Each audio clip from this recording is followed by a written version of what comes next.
talk about how to expand the Big Ten. You mostly have one shot against Big Ten teams, and you've got the second one against Nebraska. You have to take advantage of the second one as much as the first. Once you try the best, gonna take it. So no, I think it's good. I think we played well the first time, especially in the second set. But we gotta continue that. And I think we were playing a lot better than we did the first time we played them. But they're a good team. They play well at home. Obviously, I'm very familiar with the program. So I like how we're playing right now, and they're going to put us to the test. So good test to see where we're at, and look forward to the challenge. What's the difference in rematches? Having a chance to see a team in person, not maybe just on film, but see them.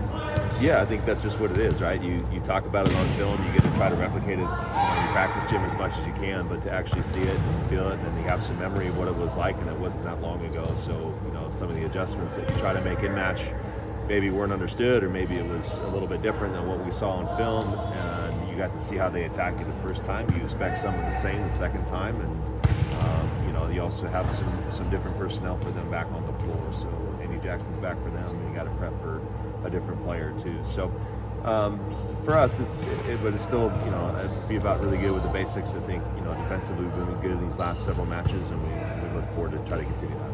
Several players talk about the Nebraska match, even if it was a sweep, it felt like they were competitive, and it's been a catalyst for these last few weeks. Yeah, do you feel that? Yeah, I would say so. Like I said, we had several points in that match that were very competitive, and you don't want to always just say, hey, we're happy with the moral victory, but in that case we were, because I felt like we weren't playing our best before that, and to kind of have some of those spurts in there of gameplay where we were doing it. We were up in the second set. We were able to kind of push in the limit in some respect, and offensively we hit well, and defensively we did okay in that match too. And so again, it's just a good example that we can play with the best, and kind of helped us kind of these last five as well. What have you seen in this stretch that maybe has built off of that? Any particular things you like more now than you did? Yeah, I told the team this morning, we went over some film, and I just said, overall, numbers-wise, there's nothing that jumps out at you on the page for us, but it's very consistent in everything that we're doing right now. So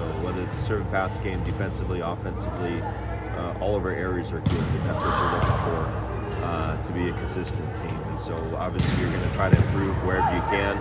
It's hard with these weeks to try to improve, with shortened practices and trying to recover for next matches, but we try to have a pretty detailed plan about what each individual needs to do to kind of improve their game. And we've been talking about all season, how can you personally get 2 touches better, 2 contacts better, and really challenging them towards that. And I think we've been doing that, so it's been showing our results. Do you guys do any crowd atmosphere? I don't know if you're pumping in crowd noise like football, but to get ready to play in a place. I got reporters coming in. No. Yeah, there you go. No, not really. I mean, we tend to play music kind of in the background, stuff like that. So for us. It's a lot of the crowd noise usually happens between points, not necessarily during points. Sometimes you get that, but they're used to talking loud, and they know what environments or what. But Nebraska's got a good fan base. Obviously, been there for a few years. They enjoy good volleyball, so we hope to give them a good show. And can your girls feed off of an electric environment, even if maybe that environment isn't rooting for them? Yeah, I think so. I think it's just one of I'd say it's a perk of being in the Big Ten, and if you're fortunate enough to make it to tournament play, we see the toughest environments, and you have to learn how to deal with some of that adversity too. And sometimes, when everyone's going against you, I think it can actually calm you down, because there is some noise that you're trying to collectively go against. And so, we talk a lot about that as a team, how to be resilient. That's one of the ways that we kind of teach them to be resilient with it. Playing a team that obviously beat you last time, but I guess after finishing a few games in 3 sets in the good way, as you said, what do you have to do against Nebraska to sort of beat the computer system? Yeah, again, you gotta be consistent. They're gonna put you to the test. They're good in every facet of the game too, and so your execution has to be on point. We really have to live by 3 sets by 2 points, I believe, in those matches. And you can't make bad errors, and you can't give them free balls. I mean, that goes without saying, but especially against the better teams, you're really not going to get away with that stuff. And so again, just about being consistent and making sure we pick our spots, and know when to take big swings, know when to manage the game. Making sure you're really good with the serve and pass game. That's always important too. What impresses you most about playing this set? She's versatile. I mean, she's we're able to use her as an attacker. Her setting game's come a long way in the last couple of years, especially in the last few weeks. I think she's done a nice job at distributing the ball.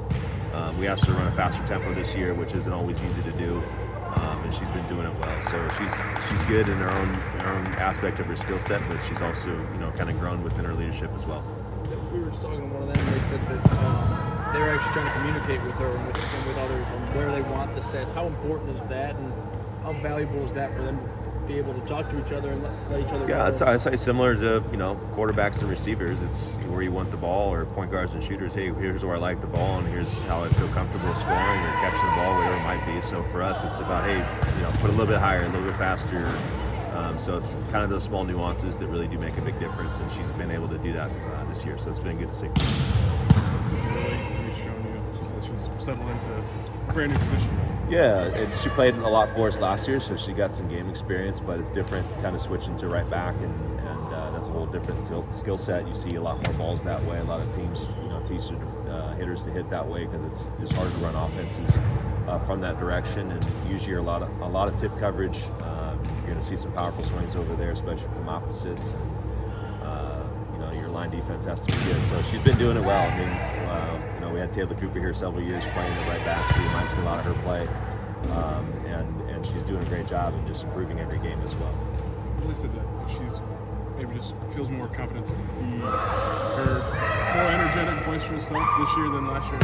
As a freshman, she's felt like maybe held back a little bit. Have you seen more from her? Yeah, I'm not sure it's held back. It's more you just get comfortable with who you are and kind of how you operate in the system. And we want all of our players to feel like they've got comfortability to be themselves.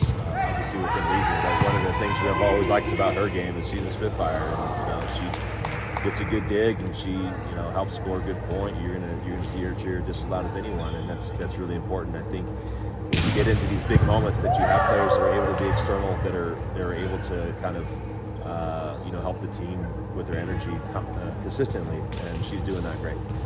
Correct me if I'm wrong, but you're a setter in your playing days too, right? I was, yes. How does that make it easier to, I guess, communicate things with Brooke?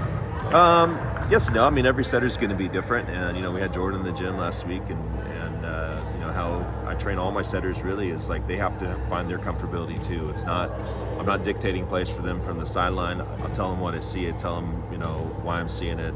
We go over film every week to kind of go over some of those moments, but it's really up to each setter to kind of figure out their own game and how just how to manage your hitters and how to manage your own game and how to manage yourself really. And that's something that coaches were kind of passed on to me, and something I want to pass on to my players too. And not that it's all on them. I'm obviously here to help, but I think more from my experience or my coaches that have playing experience too, it's not that they're just going to be that coach. You got Jen as a former middle, I got Krista as a former outside. They have to teach them the lessons that they learned to become great as well. And so it's really just about teaching them the process of it and getting them comfortable with their own game as well. Good. All right, thanks.